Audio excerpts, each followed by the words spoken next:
அவருடைய எல்லா படத்துக்குமே ரஜினி சார் வந்து தொடர்ந்து என்னுடைய 4 படத்துக்குமே எனக்கு வாழ்த்து சொல்லியிருக்காரு. இப்போ படம் பார்த்துட்டு எனக்கு ஃபோன் பண்ணாரு.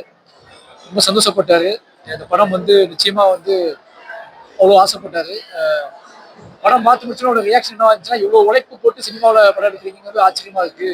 உங்களோட உழைப்பு ரொம்ப பிரமிக்க வைக்குது. தொடர்ந்து உங்க படங்கள் பார்க்கும்போது ஒரு டைரக்டரா உங்களோட ஆளுமை வெளிப்படுது. மொத்த டீம்ல நடிச்சிருக்கவங்க அத்தனை பேருமே இப்போ சிறப்பாக பங்காற்றியிருக்காங்க. அமீர் சார், பசுபதி சார், துரு துருவ ரொம்ப பாராட்டினாரு. துருவோட சின்ன வயசுல இவ்வளோ மெச்சூரான உழைப்பு போட்டதுக்கு துருவ ரொம்ப பாராட்டினாரு. மொத்தமாவே ஒரு படக்குழுவை மொத்த டீமாவே ரொம்ப என்ன சொல்றது மனசு விட்டு பாராட்டி பேசினாரு. என்கிட்டயும் பேசினாரு, ரஞ்சித் அண்ணாட்டையும் பேசினாரு. இல்ல 2 பேரும் நிறைய உரையாடல் நடந்துகிட்டு இருக்கு. அடிக்கடி சந்திச்சிருக்கோம். அடிக்கடி பேசி இனி அவர் ரொம்ப பிடிக்கும் அவருக்கு. அடிக்கடி கூப்பிட்டு பேசியிருக்காரு. ஃபர்ஸ்ட் படத்துல இருந்தே பேசிட்டு இருக்காரு.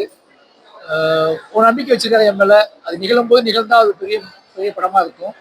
நானும் அவர் டிஸ்டர்ப் பண்ணல, அவர் டிஸ்டர்ப் பண்ணல. ஆனால் நிறைய உரையாடிக்கிட்டே இருக்கும். அடிக்கடி உரையாடலாம் பேசுவோம். வாய்ப்பு இருக்குன்னு நினைக்கிறேன். பட் அது எல்லாமே அவரு முடிவு பண்ணணும். அப்படி ஒரு முடிவு வந்துச்சுன்னா அவருக்கு ஏற்ற மாதிரியான ஒரு படமா அது இருக்கும்னு நினைக்கிறேன்.